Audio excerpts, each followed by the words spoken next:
This video camera is part of a computerized vision system attempting to work like the human brain. That means processing millions of pieces of information in milliseconds. Sequential computers can handle that kind of speed, so computer scientists here are developing computers that work more like the brain in parallel.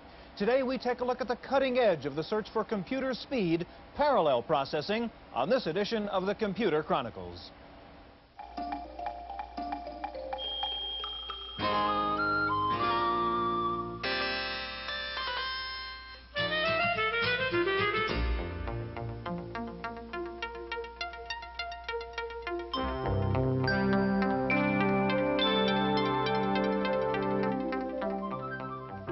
The Computer Chronicles is made possible in part by a grant from AFIPS, the American Federation of Information Processing Societies. AFIPS, sponsors of OAC 86, the nation's leading conference on business technology. For conference information, call 800-OAC-1986. Exploring today's business solutions. Additional funding is provided by McGraw-Hill, publishers of Byte. Byte's detailed technical articles on new hardware, software, and languages cover the latest in microcomputer technology worldwide. Byte, the international standard.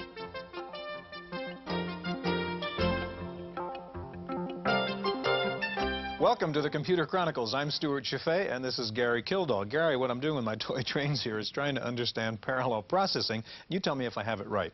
In a sequential computer, basically, you've got one track, one engine, let's say, carrying one piece of information or one instruction. In a parallel system, we could have two or more tracks, two or more engines, each of them carrying some of that information down the line, and therefore we could get the job done in half the time. And the problem is, of course, making sure this train knows what that train is doing. Now, am I on the right track? Well, I'd say it's a good model. Well, Stuart, the basic idea is to take a complicated task and break it into small, independent tasks that can be carried out at the same time. For example, if we had 1,000 people, we want to move down this one train track, we could take several trains and move them to their destination. Or we could take 10 different tracks with 10 different trains and get them all there at nearly the same time. The problem is to coordinate, of course, on this end. Now, for example, your personal computer that you have right now has got a lot of parallel processes going on in it. For example, you've got a microprocessor in the keyboard that's watching the keystrokes, microprocessor in the printer that's watching the platen movements and buffering and printing data, and then a central processing unit that's coordinating all these activities independently.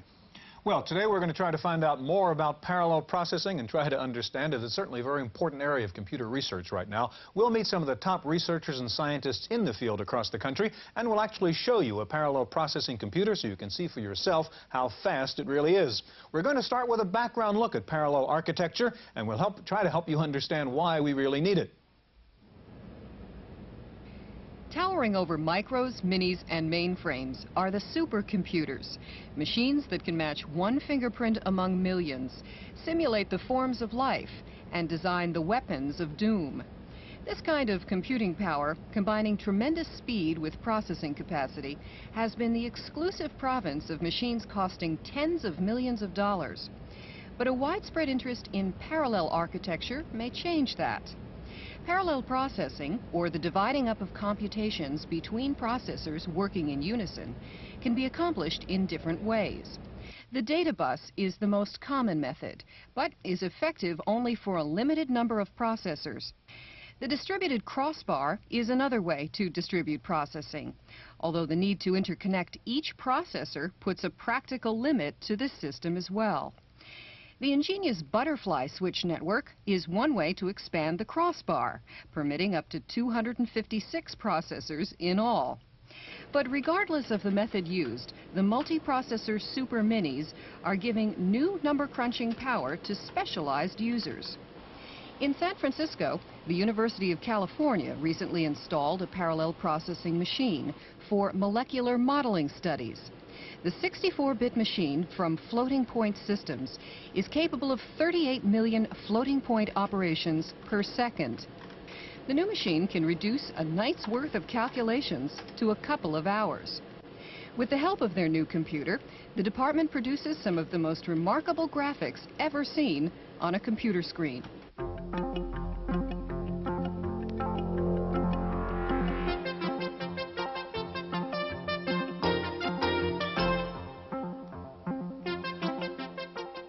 Joining us now in the studio is Dr. Howard Resnikoff, currently visiting scientist at MIT Center for Biological Information Processing, and Dr. Resnikoff also was co-founder of Thinking Machines Corporation.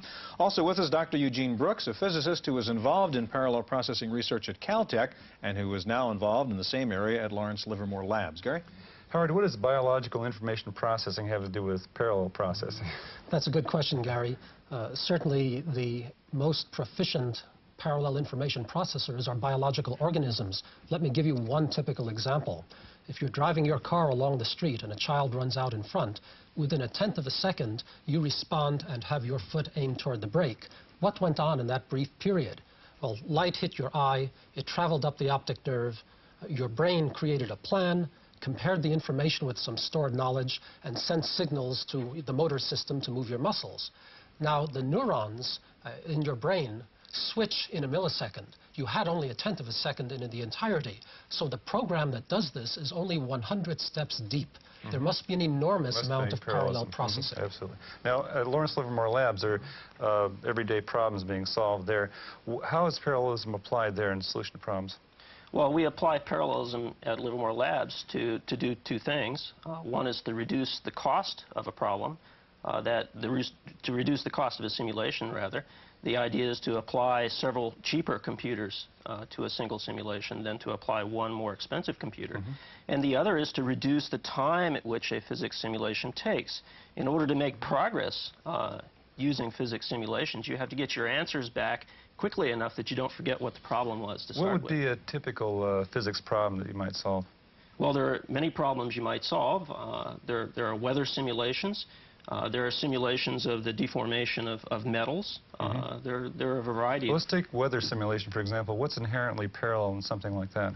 Well, in a weather simulation, you divide up the space, the physical space, which you're simulating into a large number of zones, and the update of the physical characteristics of each zone may go on in parallel, subject to some information from the neighbors. You could compute each one of these zones separately and in sequence, but in this way, you could, using your parallelism, you can just do them all together. Yes. Eugene, what's the factor of speed we're talking about in doing a weather simulation with a Cray or doing it with a parallel approach? Well, the factor in speed that you get when you use parallel processing to solve a problem is very much in question, basically because you might see a large amount of parallelism in a weather simulation, many thousands or millions of points that could be updated in parallel, but the cost of organizing the computation tends to interfere with effectively using that many parallel processors on the problem. So there's some range of parallelism that you have to exploit in order to utilize a processor efficiently. Howard, if we take a look at the problem, let's say biological simulation and so forth, are we going to see parallel processing applied to actually artificial intelligence, for example? I think we've begun to see that already. The example that I gave of biological vision is, of course, very similar to the examples of machine vision.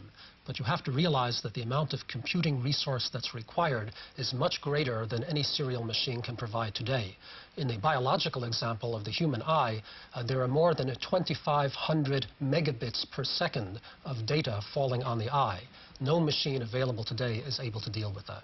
Eugene, when you were at Caltech, you worked on one version of a parallel processing machine called the hypercube. Now tell us what the hypercube approach is. Well, the hypercube approach was a message passing architecture where you utilized many CPUs that were connected to each other and effectively sent computer mail to one another in order to get the work done. The data of the algorithm had to be distributed amongst all the CPUs by the programmer. Look, and you talk about biological. How good is the brain, as an analogy to look at, as a biological example of how to develop a parallel machine? That's a very complicated question. We know so little about the way the brain works. Some people think there may be as many as 10 to the 12th neurons. That's a very large number. Electronics is not going to build machines that complex. On the other hand, they're very slow units. They're extremely unreliable. There must be a great deal of redundancy. The more fundamental question of how to structure the programs, the algorithms, seems to me to be the place where most progress will be made. And I think there must be general principles that underlie both electronic and biological information. Okay, gentlemen, we'll continue in just a moment. First of all, let's go take a look at a real parallel processing computer. We'll look at the Alexi, and Wendy Woods has that story from San Jose. all computers will be parallel processors by the year 2000. That's the prediction of Alexi's president, whose firm makes the Alexi 6400. Capable of operating up to 12 simultaneous CPUs, the 6400 is lightning fast, processing at a fraction of the speed of conventional serial computers, which is why it has already been sold to 60 major customers. For example, General Motors is using parallel processing to design car bodies and to design parts for its vehicles and do structural analysis on its vehicles. The semiconductor industry is using parallel processing to design chips for new computers. They can get the same calculation for probably 1/4 the price that they can using a single processor. Parallel processors don't come cheap. The top-of-the-line 6400 costs nearly $3 million. But Alexi sees this technology coming down in price and size as the industry realizes its potential. Personal computers that are used in business today will be parallel personal computers in 10, 15 years' time. It's the natural step to take. Once you accept that we are running out of performance in serial processors, then developments will be undertaken in parallel processors. Alexi sold $22 million worth of hardware last year. Not bad for a company pioneering a new technology. And this year, the company not only expects to break even, but to make a profit over its initial investment, after which the sky seems to be the limit. For the Computer Chronicles, I'm Wendy Woods.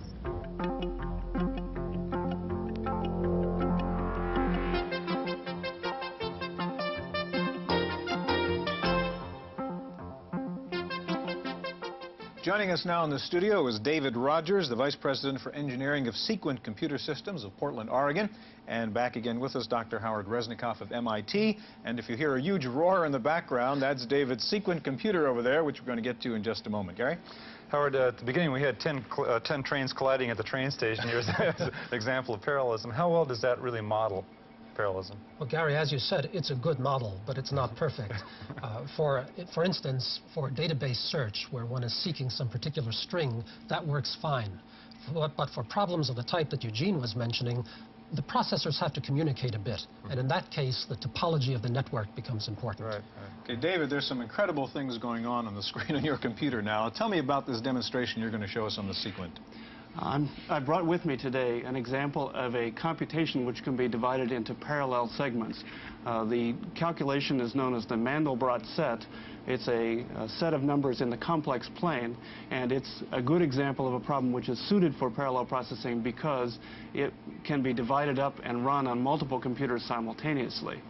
The computer will, in fact, divide up, as is being shown here on the screen, the problem into many tiny segments. The system that I brought with me today has a total of 12 computers, and so the segments will be processed 12 at a time until the result is completed. Okay, so as I understand, we're going to take a look and solve this problem with one processor, and then 2, and then 12 at a time. That's correct. Okay. Here you see one processor generating a segment of the image which will fill the entire rectangle. Then in a moment we'll add a second processor, and you'll see that the rate of rectangle appearance is doubled. And then finally we will add all 12 of the processors, and you'll see that the rectangles are going up. So at the moment we're seeing a visualization really of the rate at which one processor is solving this problem. This is actually the second, right? Right, we're now up to 2. Okay, we're now up to 2 processors at a time. And now all 12 will be at work, and you see that the rate of execution is gone up linearly, which is one of the advantages of parallel processing. Generally, one wants to accomplish one of 2 results with parallel processing, either a decrease in runtime in order to get results more quickly, or an improvement in throughput. One is measured in results per unit time, and the other is measured in time to reach a single result. David, we talked about the hypercube as one architecture a few minutes ago, and what is the architecture you have? Give us a little explanation of what these different architectures do. Yes. The hypercube is an example of a connection machine, a network of computers talking to one another, not sharing the same memory. The machine that I brought with me, the Balance 8000, is an example of a closely coupled multiprocessor. All of the processors share access to the same data at every instant in time. One would use a connection machine for problems where the rate of communication among the processors is lower and the distribution of the data is higher. And conversely, with closely coupled machines, one works on problems where the intercommunication is more frequent and the volume of data is larger. Now, If we apply this to, let's say, the personal computer industry to some extent, is there any application, let's say, of parallelism in personal computing you can think of? The recently announced PCRT actually allows for parallel computation. The RISC technology machine can be doing engineering and scientific computations, and the PC-compatible engine can be doing more commercial-oriented applications How about like spreadsheets. applications to, let's say, in graphics? Well, as you probably know, many computers that we think of as single computers today actually consist of several microprocessors, each dedicated to a specific function. That kind of functional distribution has been employed for a long time. Howard, we just saw 12 processors at work in David's Sequent machine. Now, you were involved some time ago with thinking machines, and they have a massive approach, don't they? Tell us about that machine. Yes, the thinking machines connection machine has 64,000 processors, each of which is a relatively simple one, however, and again a hypercube interconnection network. And so for a machine like that, which operates in an SIMD control mode, which means that there's an orchestra conductor giving the same instruction to all of the processors, graphics problems, problems that are related to image processing, and a wide variety of others as well can be treated in a way that's similar to what you see here, but on a much more massive scale. David, what are the applications in which your Sequent machine is being used? We fall into several categories, some which are runtime oriented and some which are throughput oriented. The runtime oriented ones are, like the example I brought with me, graphical applications, simulation of physical systems, as Eugene Brooks talked about. The throughput oriented ones tend to be transaction oriented, those things where a large number of people want to have access to the same database. Okay, gentlemen, thank you very much. That's an impressive demonstration. Now, one of the leading research centers in the country for parallel processing is Carnegie Mellon University in Pittsburgh. In just a moment, we're going to go to CMU and take a look at the WARP project, so stay with us.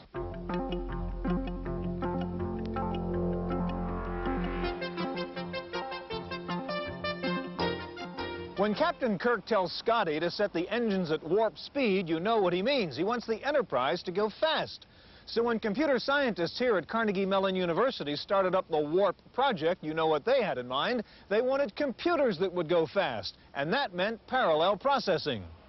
The computer scientists here at CMU are trying to build a parallel machine that can provide the computer power needed for vision processing, essential to the future of robotics.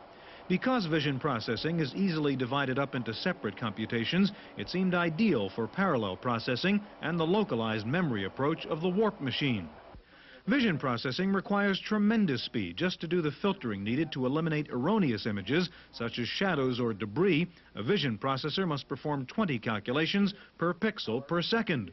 With a typical matrix of 250,000 pixels, that means 5 million computations per second, far beyond the speed of today's sequential computers.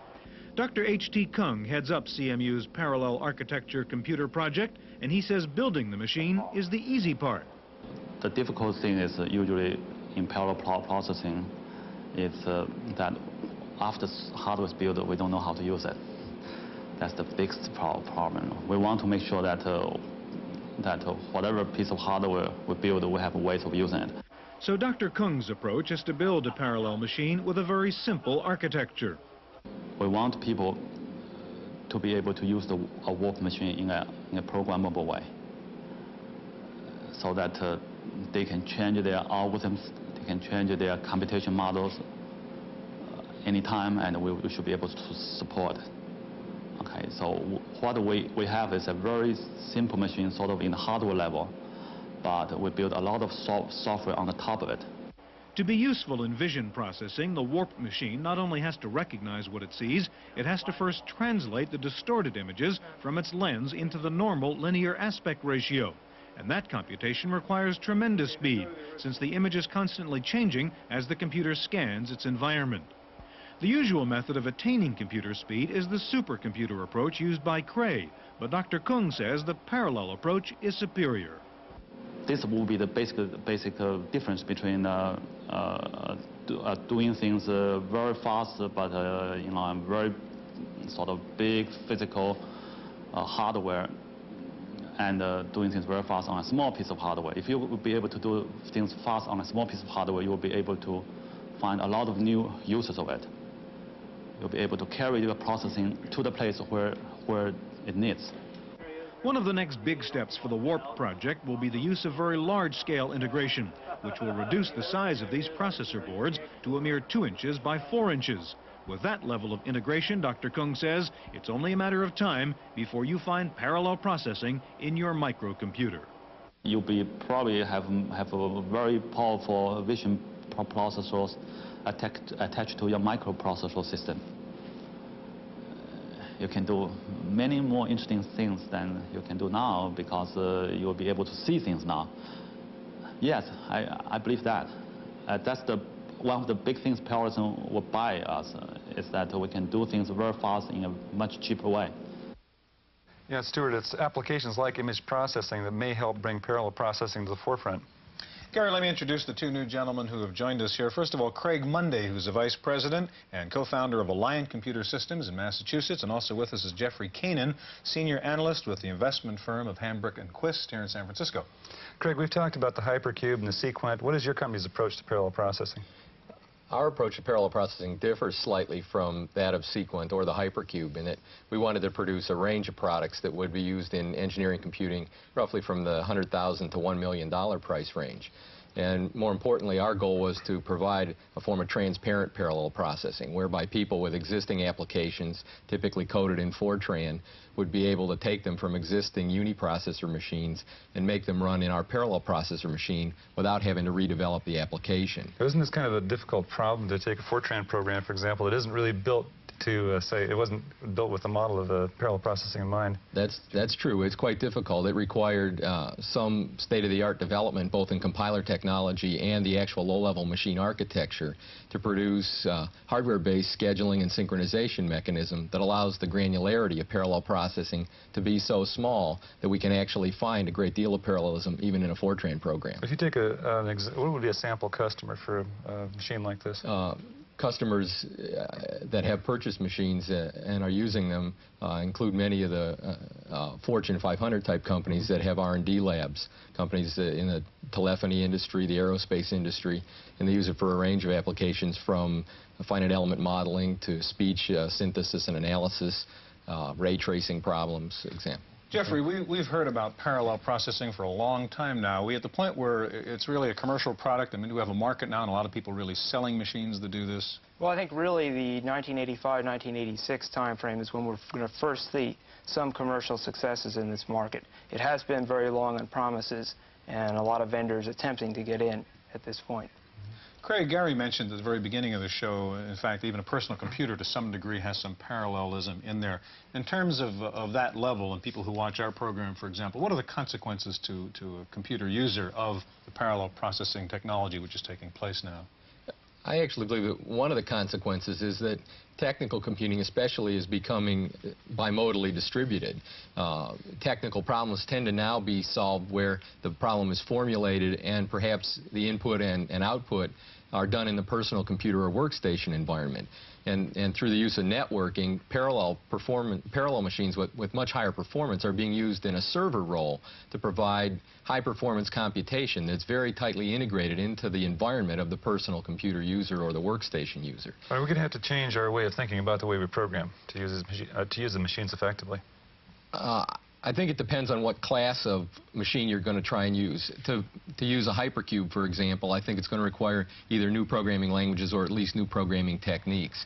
As I said before, the goal Alliant had was to be able to get reasonable efficiency as you added numbers of processors, even for languages like Fortran that were traditionally only used in scalar processing. So I think both will happen. Jeffrey, talking about competition, we've heard a lot about the Japanese work in parallel processing. How does the effort of American companies compare with what's going on in Japan? Well, in this particular market, the market Craig refers to, the gap filler, really it's the American companies taking the lead. The bulk of the Japanese effort is truly at the high end in the area currently served by Cray Research and Control Data. Now, is this another area, I get the feeling, where the hardware is quite a bit ahead of the software and really the work that has to be done is to find more ways to use the technology? I think that the significant progress has been made lately in both areas. both in the development of new languages and also in the development of improved compiler technology that will allow parallelism to be found at a low level and mapped into machines that have been very carefully designed to support that. Also, it looks like the emphasis really is on the scientific world to some extent. Is that true, or do we see business applications coming up for parallel processing? I think there will be business applications. Personally, I believe especially in the database management arena. There's a great deal of potential parallelism to be had there. I think the companies, for example, like ours and Sequent and other startup enterprises have been driven into the high-performance engineering and scientific computing market, partly just due to market conditions and the presence of the major players in the data processing arena, and partly because the technology is very applicable or more readily applicable to a broad array of engineering problems. Gentlemen, we're out of time. We need parallel television, Gary. Okay, thank you very much for being with us. I'll be back in just a minute with this week's Computer News.